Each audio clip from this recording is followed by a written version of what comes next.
Hey there. I do a lot of these YouTube videos, but today's going to be a little bit different because we may get into some heavy stuff. I want to help people answer the question, is your unresolved childhood trauma preventing you from losing weight? You may not even see any kind of connection, or you may be like, huh? Say what now? I mean, I do have a problem losing weight, and I do have childhood trauma, but what is the connection? So this is what we're gonna do. I'm gonna help you see if there is a connection.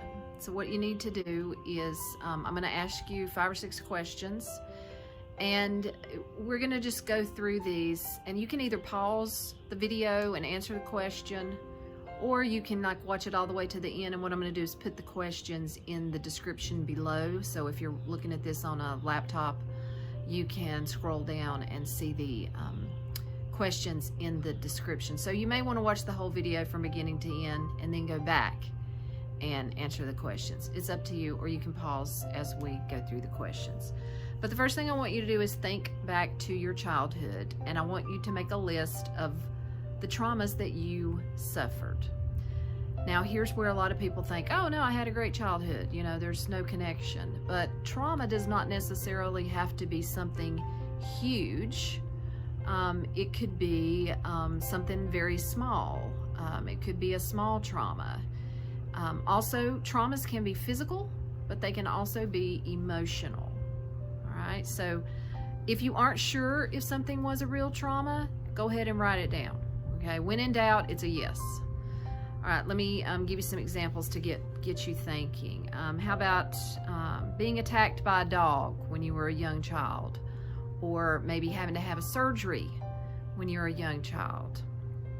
Having a parent who was home but not emotionally available. Maybe you had that father who was in the home but, you know, didn't see that it was his role to really be emotionally attached to you. He saw that as the mother role.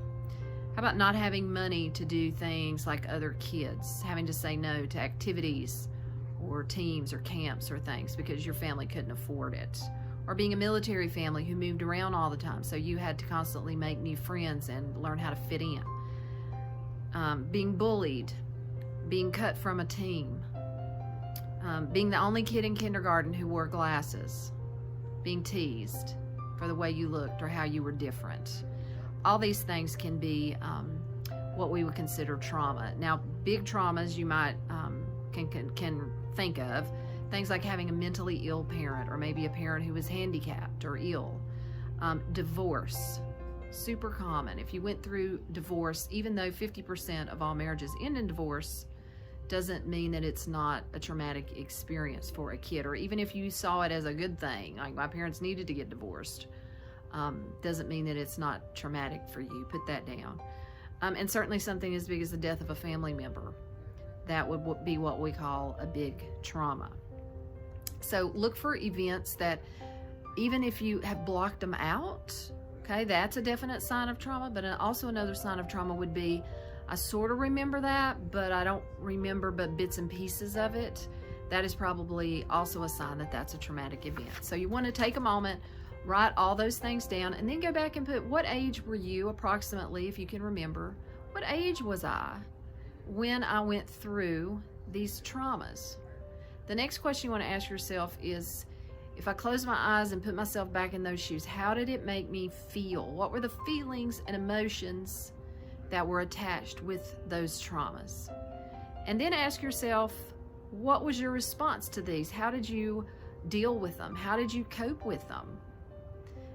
What did that look like? And did you have a support system to help you deal and cope? Or were you left to your own, you're left by yourself to figure out how you were going to deal with these things? Then I want you to look at the history of your weight. When in your life did you start gaining weight? Is there a correlation with these traumatic events and when your weight started going up? And then lastly, you want to look at, if you did start eating and you see a correlation, you started eating food when these traumatic events occurred or around those times, how did the food actually help? Why would you have done that? What did you get out of it? How did the food help you cope? And what exactly did this look like? Okay. So take a moment. You can either pause it, or you can pause the video or keep watching, because what I'm going to do next is give you my answers to these questions. As you can probably, if you followed me at all by now, you know that my childhood was not perfect. The reason why I do today what I do is that I want to help people, specifically women who suffered like I did and had a relationship with food like I did, to help them overcome that. Okay, so what I'm going to do now is tell you a little about my story and how I would answer these questions. I hope you can't hear my neighbor over there talking. He's really on my nerves. But anyway, so for me, I had a pretty, what we would call, normal childhood and normal relationship with food until around age 8.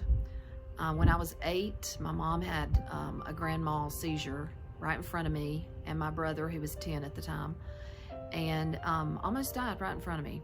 My brother and I remember standing over my mom and trying to decide, is she still alive?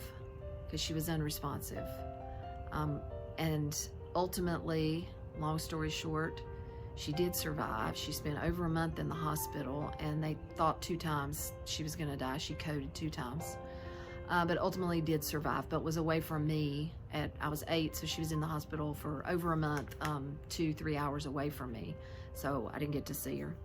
At age 10, so 2 years later, all of a sudden, out of the blue, I rushed upstairs and found my dad standing at the edge of his bed with a gun, crying, looking at the gun like he was seriously considering shooting himself in the home while I'm there. I have blocked out a lot of that, but what I do remember about it is standing on his leg, or holding onto his leg, and begging him not to shoot himself. So those 2 events right there, one involving mom's near death and one involving dad's near death. By the time I was 10 years old, my biggest fear was when I get home from school, I don't know if my parents are going to be alive. So that's great insecurity. You know, I did not want for, the Jordache jeans or the dance lessons. I didn't want for things. My family had enough money. I longed for security, to know my parents were going to be there for me. Then from age 10 to 13, my parents had a really tumultuous marriage, and there was talk of maybe getting a divorce. In fact, I think if they had not had kids, I'm pretty sure they would have got a divorce, but there was talk of a divorce. Now, this was in 1980-ish. Nobody got a divorce where I was. That was like not a thing. I was terrified that my parents would get a divorce, and I thought that I would have to choose between my mom and my dad to go live with, and I really was 50-50. I loved them both, and I would literally think about, what am I going to do if some judge asked me, who do you want to go live with? It was quite stressful, but again, that is insecurity. I may lose my home. I may lose my parents, the relationship, the life that I know now can go away at any time when they say, hey, y'all come sit down on the couch, we got something to talk to you about. Insecurity. When I was 13, all of a sudden, my brother walks in the door and tells me my father's passed away from a heart attack. He was luckily in Virginia. I was at our home in North Carolina. And I say luckily because I didn't have to see it like I had to see my mom's seizure. So he was away from me, but died very suddenly. He was 48 years old. Again, I was 13. When I was 16, I was at high school and I was having lunch with my best friend, Jessica. And we said our goodbyes. I went to class, and the next thing I knew, Jessica was driving from school. I had a car wreck, and 2 days later, she was taken off life support. So by the time I was 16, I had lost a dad and lost a best friend suddenly. I had almost lost my mom. All of these things, how did they make me feel, I guess would be the next question, is very overwhelming. A kid that age, I don't think, has the coping skills, doesn't have the systems in place to process, to deal with these things, these traumas. So did I have a support system? No, I did not have any kind of support system. I didn't have anybody to talk to. None of my friends had really lost a parent. And my mom's way of dealing with it, like, she threw herself into work. I'm talking about when my dad died. She threw herself into work, and we work, we stay busy, and we don't talk about it. Very unhealthy for me. So basically that is, the feelings I wrote down: fear, insecurity, and anxiety because of the lack of control. That whole time, when you are 8, 9, 10 years old, none of this stuff's up to you. Are y'all gonna get a divorce? That's not up to me. Are you gonna die from seizure or your seizure disorder? Not up to me. Are you gonna commit suicide? Not up to me. Dead of a heart attack? Not up to me. Nothing I can do about it. The lack of control there is extremely scary. It was extremely scary. Let's go on with it. My response, one thing I did was achieve. I felt like I got to take care of myself. Like, I got to get into a good school. I got to get a good degree. I got to get a good paying job. Like, I don't know that they're going to be around. So therefore, I need to learn to take care of myself. So I was the overachiever. And then the other thing I wrote down there, I ate. So I want to tell you a little bit about how I used food to cope, which really just happened naturally. I did not purposely think about, oh, I'm sad, let me go get brownies. It just kind of happened. Prior to, and I'm talking about really with my dad's death. Prior to my dad's death, I really had a very normal relationship with food.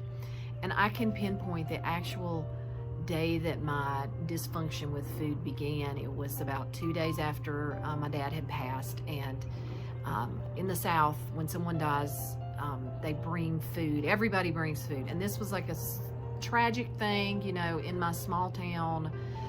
So we had a ton of people bring food. So I go into this dining room, and it's this long table, and it is completely covered in food. You couldn't get one more plate on here. And I remember fixing a plate of food, and I went outside to a picnic table, and I actually sat there by myself and ate. And I remember thinking, now I'm 13 years old, but I still remember thinking that this was the first time since I had heard he had passed that I kind of exhaled and thought, I feel better. I feel okay. Comfort food. And I didn't put the connection there, but that is where I started using the food. And I do think sometimes the food would be like a bright, warm spot in a dark, sad day or an anxious day. But I think more than anything, it helped distract me, numb me out, get my mind off of things. That's what we do with food a lot of times. When our event, our trauma is so big, it scares us. We don't know how to process it. We are scared to process it. Then we distract, we numb out, we zone out, we do something else. And I chose to do that with food. My guess is you probably know exactly what I'm talking about, and you've probably done it with food too. So what exactly did this look like in my daily life? I was a big food sneaker. I would sneak food from the kitchen into my bedroom and eat it. I would, once I got 16 and I got my car, I could go through Wendy's and get a Frosty and eat it on the way home, and then take the cup and actually put it in the trash can before I would even go into the house. So again, hiding food, sneaking food. And knowing, what is wrong with me? Why am I fixated on going to get a Frosty after basketball practice when I'm not even hungry and I'm gonna go straight home and eat dinner? What the hell is wrong with me? But I would continue to do it. And so there's a lot of shame around it. I felt really shamed and didn't understand my behavior. I was scared to tell anybody. Well, I mean, it was so embarrassing and so shameful. I didn't want to tell anybody that I sneak little Debbie's in my shorts into my room to sit there and eat. It was super embarrassing. And so then when I gained a little bit of weight, now I didn't gain a ton of weight, only because I played 3 sports. So I'm talking about, imagine if you had the metabolism of a 16-year-old and you were working out 2 hours a day, 5 days a week. That's why I did not really gain too much weight. But I did in myself, compared to my classmates, I felt big, right? I felt large. I would cover up. I said no to go to the lake with my friends because there's no way I was letting my friends see me in a bathing suit. I did things like, say no to other social events because I was embarrassed. Prom time came up. I mean, you talk about sweaty palms, sweaty, because I was a popular girl in school, but I didn't ever have a boyfriend. And so when prom time would come up, it was like sweating bullets to figure out, oh God, I want to go to the prom, but I don't have anybody to go with. Nobody's going to ask me to go. I'm not going. Back then, you had to have a date. Like, you didn't go as a group of girls. That was not a thing back then. So each time, my junior prom and my senior prom, I had to ask an underclassman to go. And I had fun and all, but it was still embarrassing. Nobody asked me to the prom, even though I was a popular girl and all of that. So it was, as you can see, a pretty tumultuous way to have a childhood. So I want to tell you this, though. If you have trauma that's unresolved, okay? Unresolved trauma, and you have survival responses, all right? Early maladaptive survival responses. Over time, these become habitual, automatic response patterns. Basically, you develop a new normal. So hear me, there's a trauma, you react one way, and if you continue to react that way, it becomes habitual and it becomes second nature to you now. So you may react that way to little traumas, or not even a trauma, maybe just to a conflict, or maybe just to some bad news. And now I'm eating to help myself cope with that. Ding, ding, ding. Does that resonate with anybody? So by the time that I hit college, I had already laid down that pattern of anytime I feel these uncomfortable emotions that I had experienced, I soothed, distracted, whatever you want to call it, with food. And I had a really, really bad habit going. So is this what is keeping you from starting that weight loss diet? Is this what makes you be successful at it and then you can't keep it off? Is this what is making you just give up and say, you know what, I'm going to embrace the big me because this is just me? But deep down, you know this is not just you. This is not who you're supposed to be.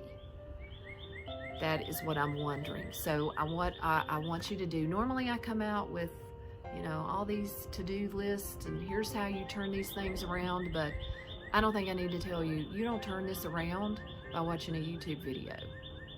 It's hard work and it takes a while.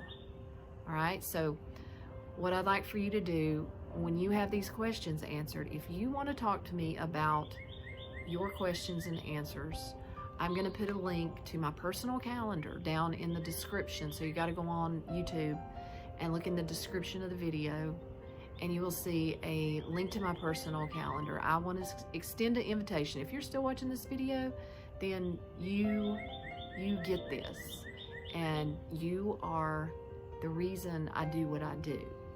And I want to talk to you. I want to provide you a safe space, a non-judgmental space to tell me your story, and I want to see if I can help. And the way you do that is you click on my calendar and you go and you schedule a chat with me, and I would be honored to hear your story.